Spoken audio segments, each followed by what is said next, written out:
Special effect వద్దు please. గౌరవనీయులు పెద్దలు, ఈరోజు నవ తెలంగాణ 11వ వార్షికోత్సవ సభకి అధ్యక్షత వహిస్తున్న గౌరవ పెద్దలు ప్రభాకర్ గారు, నవ తెలంగాణ సంపాదకులు గౌరవనీయులు పెద్దలు శ్రీ రమేష్ గారు, గౌరవ పెద్దలు సిపిఎం మాజీ పార్లమెంట్ సభ్యులు గౌరవనీయులు శ్రీ తమ్మినేని వీరభద్రం గారు, గౌరవనీయులు ప్రదేశ్ కాంగ్రెస్ కమిటీ అధ్యక్షులు శాసన మండలి సభ్యులు పెద్దలు శ్రీ మహేష్ కుమార్ గౌడ్ గారు, గౌరవనీయులు సిపిఎం రాష్ట్ర కార్యదర్శి పెద్దలు శ్రీ జాన్ వెస్లీ గారు, సిపిఐ రాష్ట్ర కార్యదర్శి కొత్తగూడెం శాసనసభ్యులు పెద్దలు శ్రీ కూనంనేని సాంబశివరావు గారు, ముషీరాబాద్ శాసనసభ్యులు అన్న శ్రీ ముఠా గోపాల్ గారు, అదేవిధంగా 11వ వార్షికోత్సవం జరుపుకుంటున్న నవ తెలంగాణ వార్తాపత్రిక యొక్క యాజమాన్యానికి, ఎడిటోరియల్ సిబ్బందికి, రిపోర్టర్లకి, డెస్క్లో పనిచేసే మిత్రులకి, ఫోటోగ్రాఫర్లకి, అన్ని విభాగాల సిబ్బందికి ముందుగా హృదయపూర్వకంగా శుభాకాంక్షలు, శుభాభినందనలు. కొత్త రాష్ట్రంలో కొత్త పేరుతో ఒక సరికొత్త ప్రయాణాన్ని ఆ రోజు మొదలుపెట్టి 11 వసంతాలు పూర్తి చేసుకుంటున్న సందర్భంగా మీ అందరికీ ప్రత్యేకంగా నమస్కారాలు. నిజానికి ఉమ్మడి రాష్ట్రం విడిపోగానే పత్రికల్లో కూడా మరి ఉమ్మడి పత్రికలు కూడా ఎన్నో ఉండినాయి. కానీ కొన్ని పత్రికలు మాత్రమే ఒక ప్రజాస్వామిక దృక్పథాన్ని, పాత పేర్లు, పాత వాసనలు, పాత పోకడలు, పాత బుద్ధులు వదిలించుకొని కొత్తగా అవతారం ఎత్తింది. మరి అందులో మొట్టమొదటిది అగ్రగామి పత్రిక తప్పకుండా నవ తెలంగాణ అని చెప్పక తప్పదు. కాబట్టి హృదయపూర్వకంగా మీరు తీసుకునే నిర్ణయానికి నా ప్రశంసలు. పత్రికల మనుగడ ఇవాళ ప్రశ్నార్థకరంగా మారింది, మీకు తెలుసు.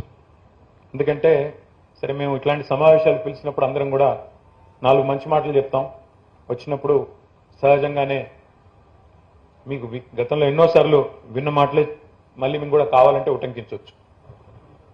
ఒక్క సిరా చుక్క 1,00,000 మెదళ్లకు కదలిక అని చెప్పొచ్చు, కలం కత్తి కంటే గొప్పదని చెప్పొచ్చు, పత్రిక ఒక్కటున్న 10,000 సైన్యముతో సమానం అని చెప్పి కూడా చెప్పొచ్చు. ఇట్లా చాలా ఉన్నాయి.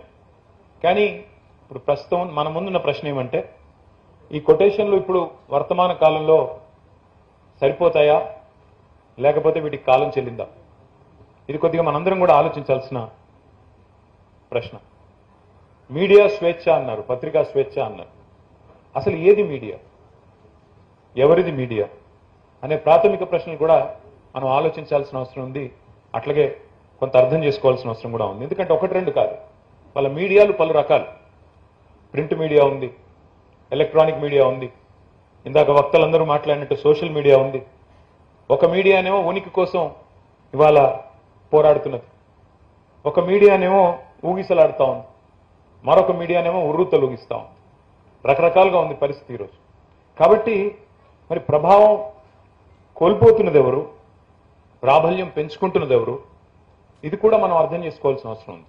ఎందుకంటే మారుతున్న కాలానికి అనుగుణంగా మారకపోతే, కాలానుగుణంగా కొత్త ఆలోచనలకు అనుగుణంగా మనం కూడా అప్డేట్ కాకపోతే, నేను రాగానే ప్రభాకర్ గారిని, రమేష్ గారిని అడిగాను ఎంత ఉంది సర్క్యులేషన్ అని. చెప్పారు వారు. చెప్పి కాకపోతే ఇంట్రెస్టింగ్ మాట ఏమన్నారంటే, ప్రింట్ ఇంత ఉందండి, కానీ ఎలక్ట్రానిక్ చాలా పోతుందండి, డిజిటల్గా చాలా పోతుంది బ్రహ్మాండంగా, దానికి ప్రింట్కి దాదాపు 4-5 రెట్లు ఎక్కువ రీచ్ ఉంది అని మాట్లాడారు. అంటే మారుతున్న కాలానికి అనుగుణంగా మరి జరుగుతున్న పరిణామాలు కూడా మనం అర్థం చేసుకోవాల్సిన అవసరం ఉంది. ఎందుకంటే ఇవాళ రాష్ట్రంలో, దేశంలో, మొత్తంలో, ప్రపంచం అంతటా కూడా మీడియా నియంత్రణ, media management, headline management, diversion tactics ఇవన్నీ ఒక ఆనవాయితీగా మారిపోయినాయి. పత్రికల మీద పట్టు సంపాదించి కేవలం పతాక శీర్షికలు మేనేజ్ చేస్తే సరిపోతుందా, ప్రజల పర్సెప్షన్ కూడా మేనేజ్ చేయొచ్చా అనేది కూడా మనం ఆలోచించాల్సిన పరిస్థితి. న్యూస్ ఛానళ్ల మీద గుత్తాధిపత్యం సంపాదించి కేవలం న్యూస్ ఏది రావాలి, మన వ్యూస్ ఎలా ప్రజల నెత్తి మీద న్యూస్ రూపంలో రుద్దాలి, ఇది ఒకవైపు జరుగుతూ ఉంది. ఇంత మాత్రం చేస్తే సరిపోతుందా అంటే, ఇందాక సాంబశివరావు గారు ఒక మాట అన్నారు, సోషల్ మీడియా ఒక రకంగా మంచిది, ఒక రకంగా చెడ్డది అని కూడా సాంబశివరావు గారు ప్రస్తావించారు. ఇవాళ వాస్తవానికి మీడియాలు పలు రకాలుగా ఉన్నా ప్రజలు ఏది ఫాలో అవుతున్నారు, ప్రజలు ఏది చూస్తున్నారు, ప్రజలు ఏది కోరుకుంటున్నారు, అల్టిమేట్గా అదే నిర్ణయిస్తుంది సర్వైవల్. కాబట్టి మేమందరం కింద మీద పడతా ఉంటాం. ప్రభుత్వంలో ఉన్నప్పుడు కానీ ప్రతిపక్షంలో ఉన్నప్పుడు కానీ కింద మీద పడిపోతూ ఉంటాం. ఎందుకు మాకు అర్థం కాదు. అసలు ఇందాక వీరభద్రం గారు అడిగితే కూడా అదే చెప్పాను సార్. అధికారం అనేది ఒక బ్రహ్మ పదార్థం. అధికారంలో ఉన్నప్పుడు, బయట ఉన్నప్పుడేమో బ్రహ్మ పదార్థం సార్ అది. ఎందుకంటే మేము భ్రమపడతా ఉంటాం, ప్రజలు ఇది కోరుకుంటున్నారు అది కోరుకుంటున్నారు. ఏం కోరుకుంటున్నారు తెలవకనే ఇటు ప్రతిపక్షము అటు అధికార పక్షము కింద మీద పడుతూ ఉంటాం.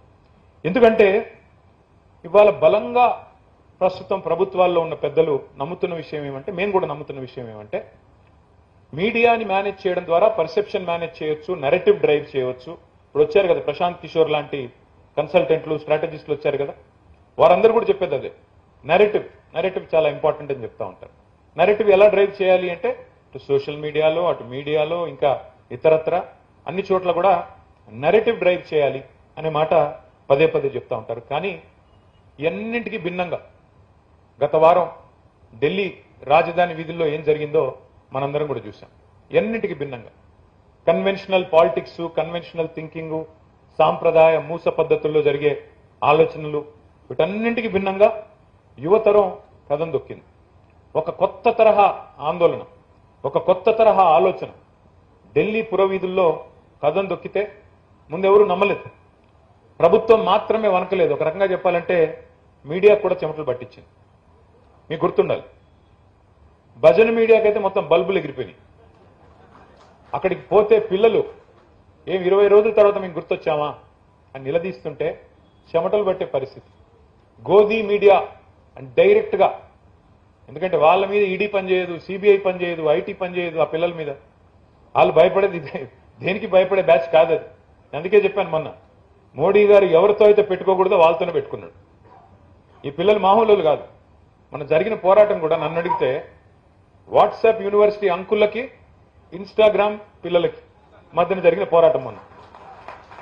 ఎవరు గెలిచారు ఫస్ట్ రౌండ్ మీరు చూశారు, నేను చెప్పను. కానీ పోటెత్తింది పోరాటం, పోటెత్తింది.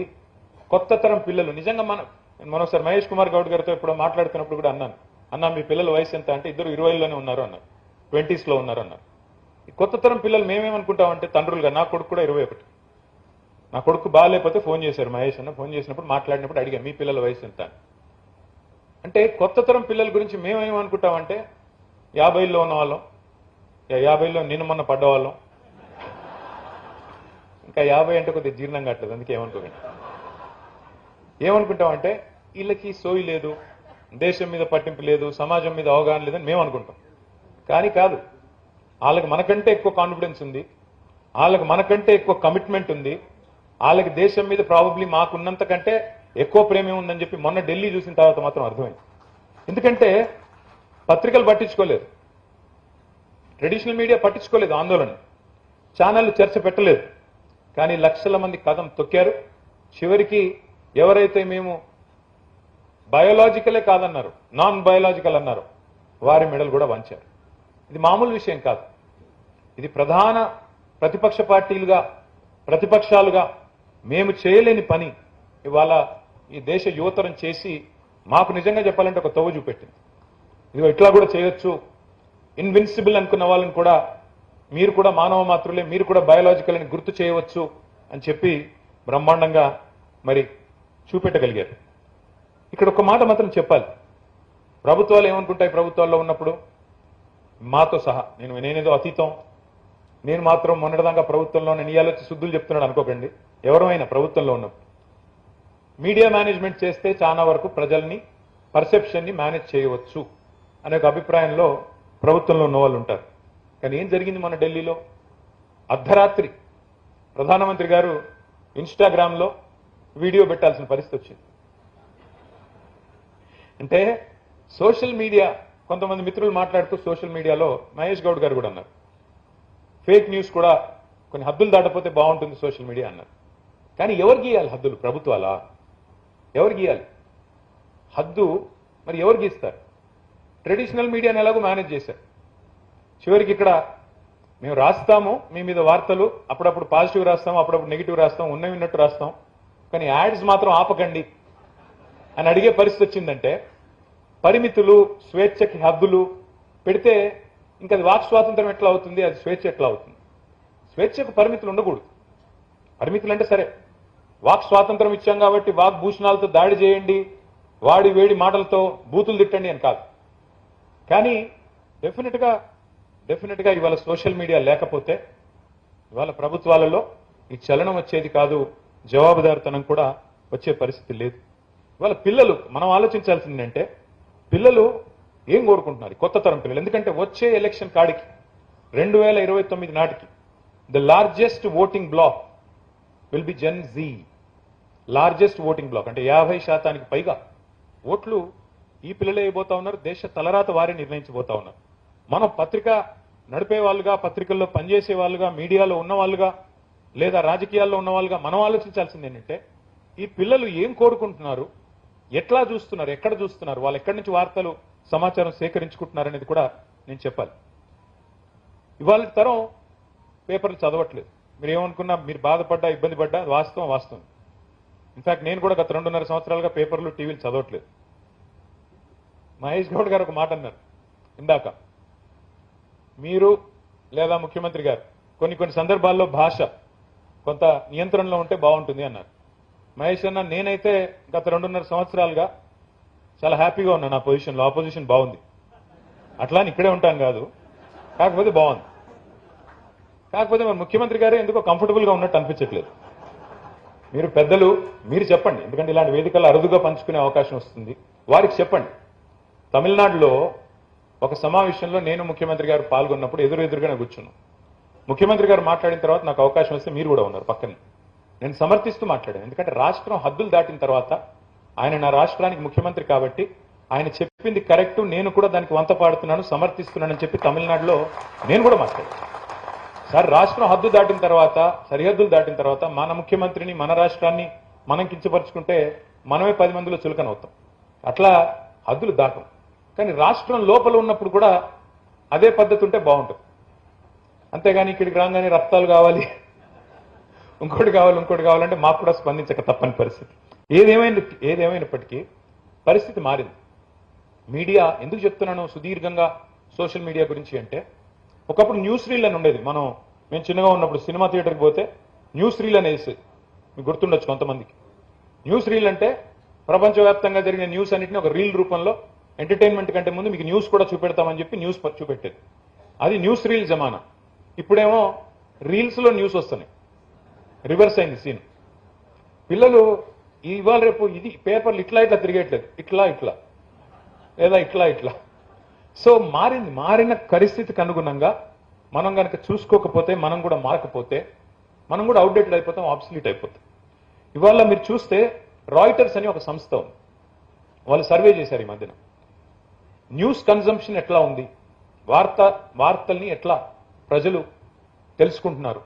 అందులో వారు చెప్పింది ఏమంటే, వారి రీసెర్చ్, మీరు రాసిన వార్తలు కానీ, మీరు చూపిన వార్తలు కానీ, ముఖ్యంగా 18 నుంచి 25 ఏళ్ల మధ్య ఉండే పిల్లలు వాళ్ళు పేపర్లు, టీవీల ద్వారా తెలుసుకోవడం లేదు.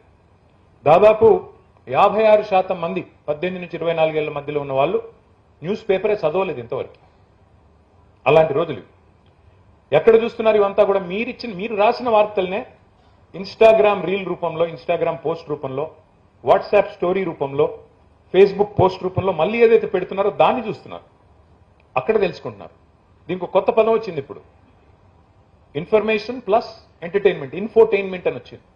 అందులో నేర్చుకుంటున్నారు, డైరెక్ట్ గా టీవీలు, పేపర్లు చూడట్లేదు. ఇన్ఫాక్ట్ ఒక రకంగా చెప్పాలి అంటే, ఒకప్పుడు తెల్లారి పేపర్ చదవకపోతే చాలా మందికి మనసున పట్టదు. తెల్లారి పేపర్ చదవకపోతే ఆ రోజు ఏదో కోల్పోయిన ఫీలింగ్. దసరా తెల్లారి, సంక్రాంతి తెల్లారి పేపర్ రానప్పుడు ఆ రోజు ఏదో కోల్పోయాం, ఆ రోజు ఏదో కింద మీద అయిపోయాం, మనం డిజోరియంటెడ్ గా ఉంటాం కొంతమంది. కానీ ఇప్పుడు పిల్లలు, ఇప్పుడు think about it, news is no longer consumed on schedule. రోజు ఉదయం న్యూస్ అన్నట్టు కాదు. Now news is consumed on demand. అంటే నాకు కావాలి అనుకున్న న్యూస్ని మాత్రమే నేను చూస్తున్నాను. నేను వినాలి అంటే ఫలానా నాయకుడిని ఫాలో అవ్వాలి, ఆయన్నే ఫాలో అవుతా. ఇతరత్ర ఇంకెవరన్నా మాట్లాడుతుంటే నాకు తెలియదు. అట్లాంటి పరిస్థితి ఉంది ఇవాళ. ఇంకొక మాట కూడా చెప్పాలంటే, ఇన్ఫ్లుయెన్సర్స్ అని పెరిగారు. చాలా మంది influencers, content creators, YouTubers, digital జర్నలిస్టులని రకరకాలుగా కొత్త ఫార్మాట్లో న్యూస్ వస్తా ఉంది. ఇదంతా ఎందుకు చెప్తా ఉన్నా మీకు? మీరు నవ తెలంగాణ మీకెందుకు చెప్తా ఉన్నా ఇదంతా? ఎందుకంటే మీరు పెట్టిన చర్చ, మీరు ఇచ్చిన టాపిక్ మీడియా స్వేచ్ఛ, పత్రికా స్వేచ్ఛ అన్నారు. బట్ ఏ మీడియా? ప్రింట్ మీడియానా, ఎలక్ట్రానిక్ మీడియానా, డిజిటల్ మీడియానా? ఇది కూడా మనం ఆలోచించాల్సిన అవసరం ఉంది. ఇవాళ మీడియా స్వేచ్ఛ అంటే పత్రికల స్వేచ్ఛ మాత్రమే కాదు, టీవీల స్వేచ్ఛ మాత్రమే కాదు, సోషల్ మీడియా స్వేచ్ఛ మాత్రమే కాదు, వ్యక్తుల స్వేచ్ఛ మాత్రమే కాదు, సాంప్రదాయ మీడియాని, మీ స్వేచ్ఛని ఎలా కబలించాలో, ఎలా నియంత్రించాలో ప్రభుత్వాలకు బాగా తెలుసు. మీ అందరికీ ఎన్డీటీవీ టేక్ ఓవర్ కథ తెలుసు కదా. న్యూఢిల్లీ టెలివిజన్ ఒకప్పుడు ప్రణయ్ రాయ్ గారు, రాధికా రాయ్ గారు పెట్టారు. వారి మీద 2017లో టకామని ఈడీ, సిబిఐ వచ్చి పడ్డాయి. దాదాపు ఫ్రాడ్ జరిగిపోయింది, అదైంది, ఇదైందని చెప్పి 7 సంవత్సరాలు నిరాటంకంగా అప్రతిహతంగా ఇన్వెస్టిగేషన్ నడిచింది. 24లో క్లీన్ చిట్ ఇచ్చారు. ఏమీ లేదు, అంతా బాగానే ఉంది. ఈ లోపల ఏం జరిగింది? 7 ఏళ్లలో మధ్యలో ఒక పెద్ద ఆయన వచ్చాడు, ఒక కుబేరుడు.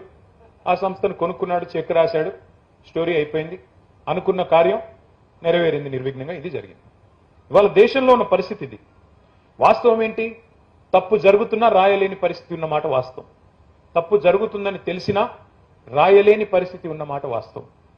అట్లాగే ఈరోజు మీరు ఆలోచిస్తే దేశంలో ఉన్న మీడియా సంస్థలన్నీ కూడా ఎవరో ఒకరికి ఒత్తాసుగా మారిపోయిన విషయం కూడా వాస్తవం. స్వేచ్ఛగా, నిర్భీతిగా, న్యూట్రల్గా ఉండే పరిస్థితి ఉందా అంటే లేని మాట కూడా వాస్తవం. The power of speech today is restricted to those in power. It's is a fact. మనకి ఇష్టం ఉన్నా లేకపోయినా అది వాస్తవం. ఎందుకు ఈ మాట ఎందుకంటా ఉన్నా నేను? తెలంగాణనే తీసుకోండి, అక్కడ ఇక్కడ ఎందుకు? తెలంగాణలోనే ఎన్నో సందర్భాలలో వార్తని వార్తగా రాయలేని పరిస్థితి లేదా? ఒక అమ్మాయి మీద లైంగిక దాడి జరిగింది, కేంద్ర మంత్రి గారి కుమారుడు ఈ దుర్మార్గమైన పని చేశాడు అని అమ్మాయి తల్లి తండ్రి వచ్చి కంప్లైంట్ చేస్తే ఏ మీడియా రిపోర్ట్ చేసిందండి? వారం రోజులు సోషల్ మీడియానే లేకపోతే అమ్మాయికి న్యాయం జరిగే పరిస్థితి ఉందా? ఈ నేను మాట్లాడుతున్న మాట తప్ప? ఏ మీడియా లగచర్లలో గిరిజనుల మీద అకృత్యాలు జరిగితే ఏ మీడియా రాసింది? నేను ఈ మాట అంటున్నందుకు దయచేసి ఎవరేం అనుకోవద్దు. వాస్తవాలు చెబితే చేదుగానే ఉంటాయి.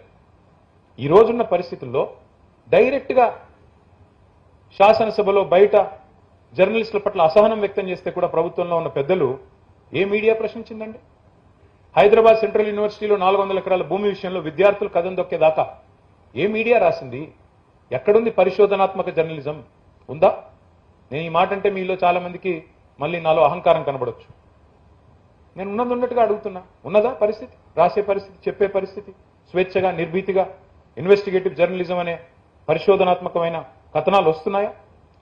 వాస్తవాలు చెబితే నచ్చవు. అందుకే ఏమవుతుంది? ఇప్పుడు మీరు ఇన్వెస్టిగేటివ్ జర్నలిజం మొదలు పెడితే వెంటనే కొత్త ఐటీ రూల్స్ వస్తాయి, టెలిగ్రాఫ్ యాక్ట్కి అమెండ్మెంట్లు వస్తాయి, టెలికమ్యూనికేషన్ యాక్ట్ కొత్తది వస్తోంది, కేంద్ర ప్రభుత్వం తెస్తోంది, మీడియాని గుప్పెట్లో పెట్టుకోవడానికి కొత్త చట్టాలు. మన రాష్ట్రంలో కూడా ఒకటి తయారు చేస్తా ఉన్నారు, hate speech bill. Yes, hate speech bill should start with people in government. ముందు మీరు మానేయండి హేట్ స్పీచ్లు ఇవ్వడం. ముందు మీరు మాట్లాడే భాష నియంత్రణలో పెట్టుకుంటే అప్పుడు ఇతరులు అనొచ్చు హేట్ స్పీచ్ అనే మాట. అంటే ఈ రకంగా మనం మాత్రం ఏదంటే అది చేస్తాం, కానీ ఇతరులు మాత్రం చేయకూడదు అనే పద్ధతి మాత్రం మంచిది కాదు. మరి కొత్తగా సెన్సార్షిప్ కూడా ఇవాళ ప్రభుత్వాలు తీసుకొచ్చే ప్రయత్నం చేస్తున్నాయి, కేంద్రంలో రాష్ట్రంలో ఉండేవాళ్ళు. ఇప్పుడు మీరు చూడండి, ఇప్పుడు మొన్న ఢిల్లీలో జరిగిన ఆందోళన గురించి సాంబశివరావు గారు మాట్లాడారు. ఆ రీల్స్ అన్ని ఇప్పుడు తీసేస్తున్నారు, ఆ పోస్టులన్నీ తీసేస్తున్నారు. గత 4-5 రోజులుగా నిరాటంకంగా జరుగుతుంది ఆ పని. బెదిరించి ట్విట్టర్ని, ఇన్స్టాగ్రామ్ని, వాళ్ళని కూడా బెదిరించే పరిస్థితి. వాళ్ళు కూడా చివరికి ప్రభుత్వాల నియంత్రణలోకి వెళ్ళిపోయే పరిస్థితి. వాటిని తీసేయిస్తా ఉన్నారు. ఇక్కడితో ఆగట్లేదు. నిజాలు నిర్భయంగా ఎవరైనా చెప్తే జైల్లో పెడతా ఉన్నారు డైరెక్ట్గా. మీకు తెలియవచ్చు, మన రాష్ట్రంలో ఒక రీట్వీట్ కొట్టినందుకు డైరెక్ట్గా పోస్ట్ కూడా పెట్టలా, ఒక రీట్వీట్ కొడితే అది కూడా అందులో బూతుల్లేవి ఏమీ లేవు, 15 రోజులు జైల్లో పెట్టారు నల్లబాలు అనే పిల్లని. ఇది స్వేచ్ఛ హరించడం కాదా? అట్లాగే మరి ఒక ల్యాండ్ మార్క్ జడ్జిమెంట్ ఇచ్చింది ఈ మధ్యన ఆ కేసు తర్వాత హైకోర్టు. ఇట్లా ఎక్కడ పడితే అక్కడ ఇష్టం వచ్చినట్టు ఎఫ్ఐఆర్లు పెట్టకండి, ఎవరిని పడితే వారిని అరెస్ట్ చేయకండి అని. ఇది రాష్ట్రంలో, కేంద్రంలో అధికారంలో ఉన్న పెద్దలందరూ కూడా చేస్తున్న కార్యక్రమాలు. నేననేది ఏమంటే చివరిగా మీకు, ఎందుకంటే ఇవన్నిటికంటే నేనేదో ఇది రాజకీయ వేదికగా వాడుకునే ప్రయత్నం కంటే ఎక్కువ ఇవాళ ఉన్న పరిస్థితి మీకు చెప్పే ప్రయత్నం చేస్తా ఉన్నాం. when the media starts fearing power, when the media starts fearing power, democracy weakens. ఇది వాస్తవం. కొంత ప్రజాస్వామ్యం బలహీనపడుతుందన్నమాట. ఇది నాకు వర్తించదా, మళ్ళీ మేము గవర్నమెంట్లోకి వచ్చాక నాకు వర్తించదా అని మీరు అడగొచ్చు. నాకు కూడా వర్తిస్తుంది. ఎవరు చేసినా తప్పే. మహేష్ గౌడ్ గారు హుందాగా చెప్పారు, మంచి చేసినప్పుడు 4 మంచి మాటలు రాయండి, చెడు చేసినప్పుడు, చెడు జరిగినప్పుడు మా దృష్టికి తీసుకొని రండి, తప్పకుండా నిర్భీతిగా పెట్టండి అని చెప్పారు. అది వారు తప్పకుండా ఆచరణలో కూడా చూపెడతారని చెప్పి నేను ఆశిస్తా ఉన్నా. నవ తెలంగాణ మరి వారి సూచనను కూడా పాటిస్తుందని చెప్పి కూడా నేను నమ్ముతా ఉన్నా. చివరికి నేను మీ అందరితో ప్రార్థించేది ఒకటే, ఇన్ని మార్పులు, ఇన్ని గందరగోళాలు, ఇన్ని రకాల పరిణామాలు జరుగుతా ఉన్నా ఇవాళ నవ తెలంగాణ తన అస్తిత్వాన్ని చాటుకుంటూ, తన ఉనికిని చాటుకుంటూ చక్కగా మరి ఒక ఎజెండాతో ప్రజా సమస్యలు వాటి పరిష్కారమే ఒక ప్రధాన ఇతివృత్తంగా మీరు ముందుకు పోతా ఉన్నారు. మరి ఈ క్రమంలో కేవలం వార్తలు మాత్రమే కాదు, కొంత ఇన్వెస్టిగేటివ్ స్టోరీస్ రావాలని, కొంత ఫ్యాక్ట్ చెక్ కూడా జరగాలి. అధికారంలో ఉన్న వాళ్ళు చెప్పంగానే అదేదో భగవద్గీత, బైబిలో, ఖురానో కాదు కదా. ఫ్యాక్ట్ చెక్ జరగాలి, నిజంగా వారు చెప్పేది నిజమా కాదా. ఎట్లా అంటే ఇందాక మహేష్ అన్న మాట్లాడుతూ మాట అన్నారు, ఫేక్ న్యూస్ కూడా చాలా సోషల్ మీడియా ద్వారా వ్యాపింపజేస్తున్నారు అన్నారు. Yes, media should fact check. Even fake news in media or fake news in social media should be fact check. Pragathi Bhavan లో కేసీఆర్ గారు సీఎం క్యాంప్ ఆఫీస్ కడితే 150 బెడ్రూమ్లు ఉన్నాయని ప్రచారం చేశారు. మరి ఇప్పుడు అక్కడ ఎవరు ఉంటున్నారండి? ఉన్నాయా 150 బెడ్రూమ్లు? అందులో బంగారు కమోడ్లు ఉన్నాయన్నారు. ఆ ఫేక్ న్యూస్ వ్యాపింపజేసింది ఎవరు? 84,000 కోట్ల రూపాయలు ఖర్చైన ప్రాజెక్టుకి 1,00,000 కోట్ల కుంభకోణం అని చెప్పి ప్రచారం చేశారు. ఇది ఫేక్ న్యూస్ కాదా? అంటే ఇవన్నీ కూడా ప్రశ్నించాలి, డెఫినెట్ గా జరగాలి. ఫోన్ ట్యాపింగ్ లో ఎవరు సినిమా యాక్టర్ల ఫోన్లు ట్యాప్ చేసామని ప్రచారం చేశారు, మీడియాని అడ్డం పెట్టుకుని. నేను పోయినప్పుడు అడిగాను ఫోన్ ట్యాపింగ్ లో, నన్ను పిలిచారు ఎంక్వైరీకి.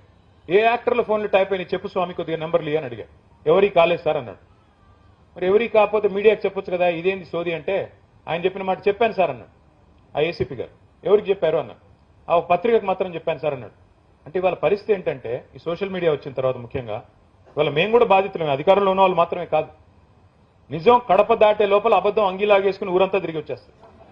ఇది వాస్తవం. అందరం బాధితులమే, ఇందులో ఒకరు బాధితులు ఒకరు కాదన్నదేమీ లేదు. వాస్తవాలు వాస్తవాలే కదా. జరగనివి జరిగినట్టుగా, ఉన్నవి లేనట్టుగా, లేనివి ఉన్నట్టుగా ఇవన్నీ చూపెడతా ఉన్నారు. అందుకే నేను చివరిగా మీ అందరితో ప్రార్థించేది, మీ అందరికీ చెప్పేది, ఢిల్లీలో మొన్న జరిగిన ఉద్యమంలో నేను ఒక గొప్ప మాట విన్నాను. ఎందుకంటే ఇక్కడ రైట్ టు లెఫ్ట్, రైట్ లేరనుకోండి, అంత లెఫ్ట్ సెంట్రిస్టులు అందరే ఉన్నాం. ఒక మాట మొన్న ఢిల్లీలో ఒక సోదరుడు మాట్లాడితే విన్నాను, చాలా బాగా అనిపించింది. ఆయన ఏమన్నారంటే, ఆయన అన్నమాట దాన్ని without twisting it, what he said was, there is no right or left in this movement. There is no right or left in this movement. There is only right or wrong. అంతే ఉంది తప్ప right left లేదు. ఏది correct ఏది తప్పు అనేది మాత్రమే ఉంది. కాబట్టి న్యాయం వైపు నిలబడండి, ధర్మం వైపు నిలబడండి, తప్పకుండా ప్రజాస్వామ్యం వైపు నిలబడండి అని చెప్పి మళ్ళొకసారి కోరుతూ, మరి మీరు కూడా ఇంతే ప్రజాస్వామికంగా ఉండాలని మీరు కనుక అంటే నేను ఒకటే చెప్తాను, కేసీఆర్ గారు నవ తెలంగాణ మొట్టమొదటిసారి ఇక్కడ పుట్టినప్పుడు వచ్చారు. ఫస్ట్ ఆవిర్భావానికి వచ్చినట్టున్నారు. ఈరోజు ఆవిర్భావానికేనా, రవీంద్ర భారతిలో వచ్చారు. ఇప్పుడు 11 ఏళ్లు నిండినాయి. మళ్ళీ తప్పకుండా 14వ వార్షికోత్సవానికి ముఖ్యమంత్రిగా కేసీఆర్ గారు తిరిగి వస్తారని చెప్పి తెలియజేస్తూ